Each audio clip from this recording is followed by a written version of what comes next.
या न्यूज बुलेटिनचे सहप्रायोजक आहेत गोकुळ. महाराष्ट्राचे उपमुख्यमंत्री अजित पवार यांच्या निधनानंतर राज्याच्या राजकारणात मोठी पोकळी निर्माण झाली असून त्यानंतर आता सुनेत्रा पवार उपमुख्यमंत्री होणार का या चर्चेला वेग आलाय. अजित पवार यांच्या पार्थिवाला दोन्ही सुपुत्रांनी मुखाग्नी दिल्यानंतर राष्ट्रवादी काँग्रेसमधील एका ज्येष्ठ नेत्याने केलेल्या वक्तव्यामुळे या चर्चेला अधिकच उधाण आलंय.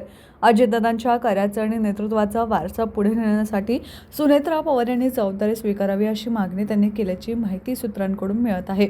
या मागणीनंतर राजकीय वर्तुळात विविध तर्कवितर्कांना सुरुवात झाली असून राष्ट्रवादी काँग्रेसमध्ये तसेच महायुतीत याबाबत चर्चा सुरू असल्याचं बोललं जात आहे.